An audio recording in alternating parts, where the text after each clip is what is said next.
So about 5 months ago I posted this video.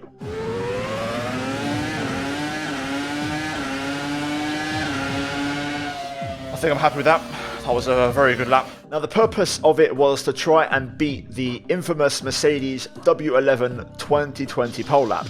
However, we failed. In that video we was using the Renault from 2005, the last V10 F1 championship car on slicks.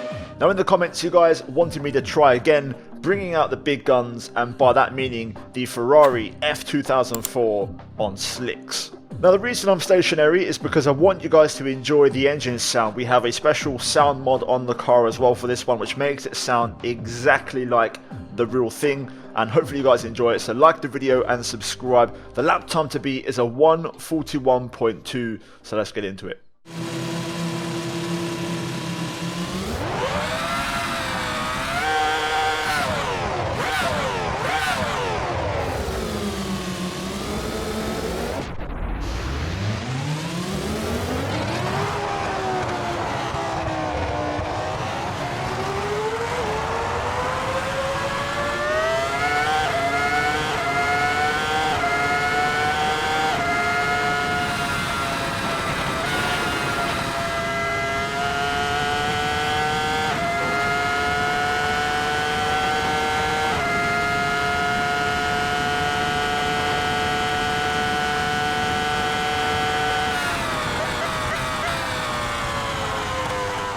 So, you get the gist.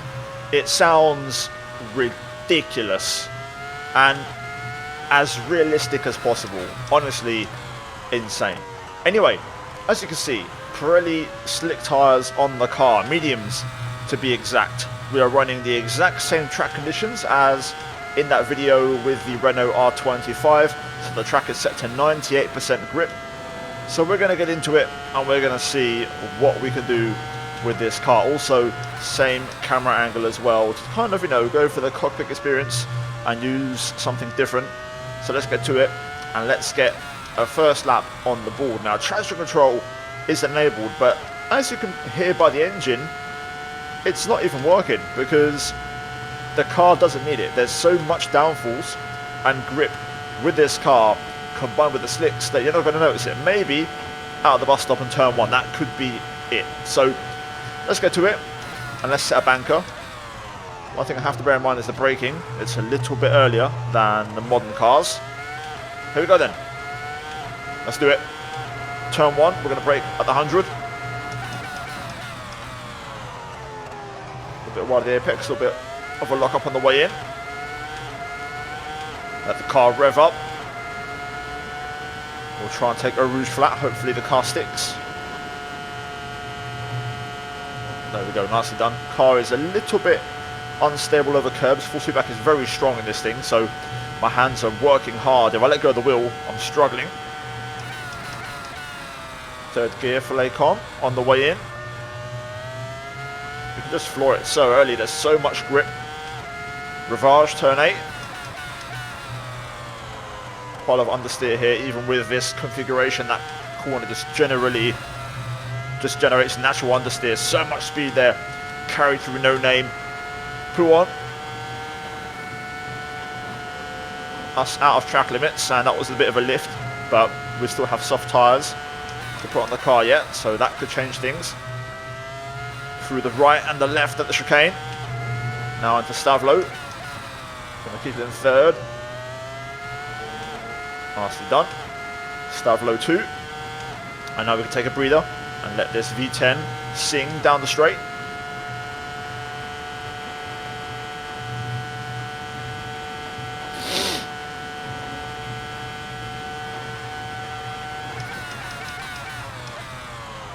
On the anchors, into the bus stop. Great change of direction. The car's super light, super agile. Up to the line. 39.3, we've already smashed it on the very first lap. Wow, nearly 2 seconds quicker than the W11. Wowzers. I guess we're going to see how fast we can really push this thing. So, essentially, in theory, this mod is the F2004 literally with slicks. No performance changes applied to the car. So that is very fast. Let's go faster. So now we're talking soft tyres on the car. This should be very, very interesting. It makes a lot of sense in my mind that this car would be faster than the W11. I mean, this car had a lot of the track records until that car arrived. And you have to bear in mind, this car does not, you know, have a lot of things the W11 does have. Go into more detail in a minute. Let's go for a second attempt though. This is going to be quick. Not a lot has changed, just the gear ratios, the fuel, and the tyre compound. So now we're going to see what we can do. Turn 1 onto the apex. Power down super early. The car is so agile and so light in the low speed corners, which I think is a big reason why it smashes the W11 out of the water. Oh, bit of a snap there through radio, and the 40 back is really strong. My hands are holding on. We're going to hit the rev limiter, so my gearbox is maybe a little bit short, so we'll have to readjust. They come. Third gear. Right, left. Right again, bit of a lift as we're so quick now. Turn 8. Just hug the curb, hug the apex. We can just floor it. Fourth gear now through no name. Carrying some serious speed. Into pull on. Oh, that was flat, but was it in track limits? We'll have to get a VAR check on that. Into the Fania chicane. Fourth gear this time. The car has so much grip on this tyre. Stav low. Stay within track limits. 1.5 seconds up. I did think in my head about 2 seconds. And there's probably a little bit more if we readjust the gearbox as we once again max out. Where's the bus stop to go? Let's brake at 100.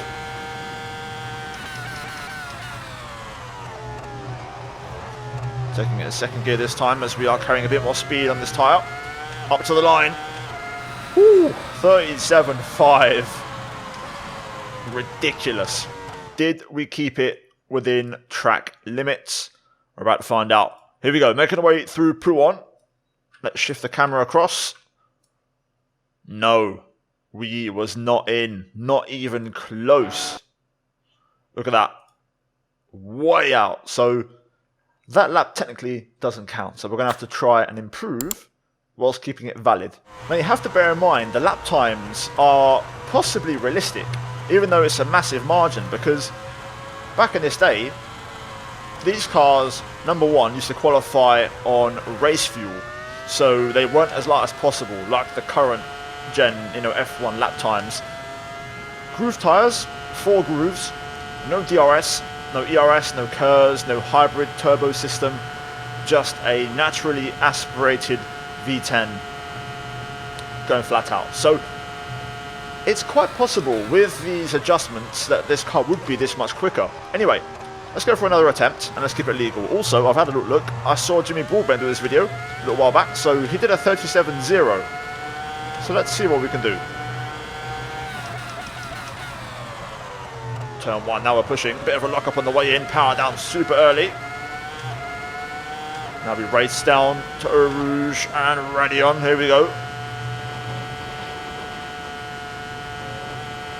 Beautiful car, nice and stable. Gearbox has been extended, so we're not going to max out now. We're going to just about hit the rev limiter at the right time.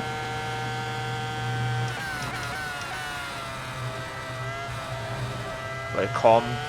Just the car dancing on those curbs beautifully. Carrying a bit more speed, start lock up into 8. Power down well early, through 9. Oh, we're out. Oh, big shunt. Right, now we're talking. Let's try that again. Let's try and make sure we get this up on the board. Let's enjoy it. Here we go. We know what to do. We know the lap time to beat. Let's get after it. Brilliant exit. Starting off the lap perfectly.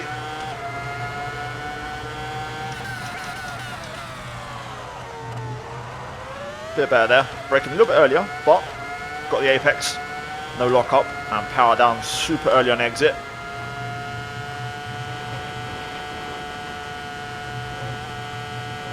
Nice, even more efficient than the last time. Now, play calm.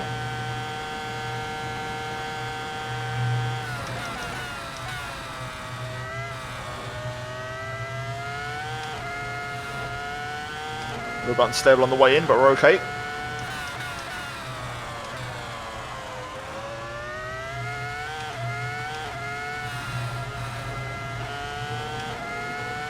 Little confidence lift.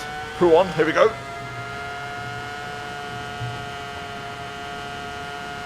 There it is. Bit more wheel lock. Well within track limits.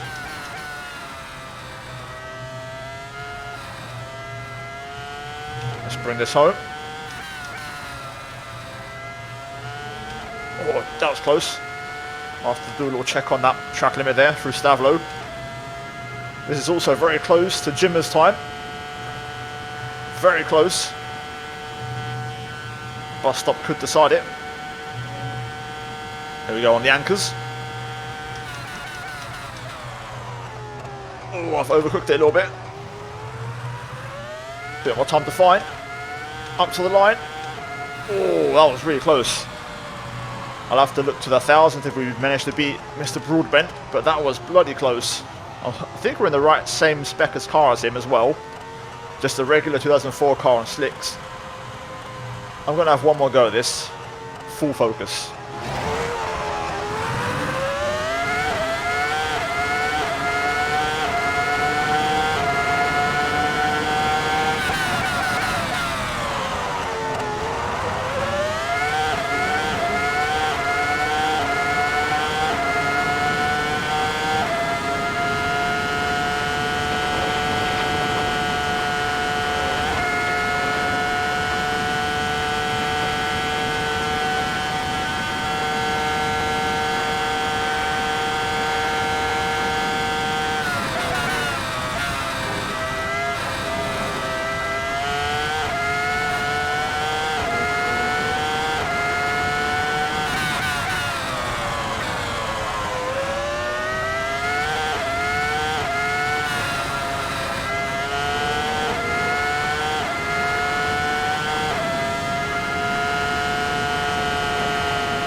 Bosh.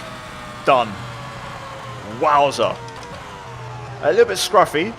Not my best in terms of how clean it was, but we carried a lot of speed and really committed there. So let's get some alternate angles of the lap.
Even the idling sound is incredible from the back end.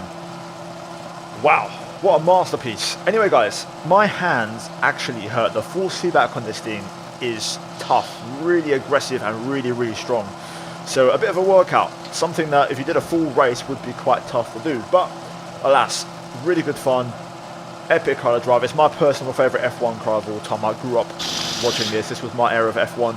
Michael's my favourite driver, and this for me is nostalgia overdrive with maximum performance, which we all love. So there guys, links down below to the car mods that I've used for this one. On the sound, the car is a DLC itself, and the track is also, I believe, default in Assetto Corsa. So yeah, cheers for watching, like and subscribe. Let's try and smash over 2,000 likes in this video. Let's go for it, why not? Let's see what happens. Hopefully this video does well in the algorithm. For that to happen, comment as well, that really does help out. Like and subscribe, like I said. And yeah, as always, a big shout out to the channel members for supporting me as always. Check out the 2 videos on screen, you might like them, check them out. Yeah guys, cheers for watching, and I'll see you in the next one. Take care, and it's goodbye from me.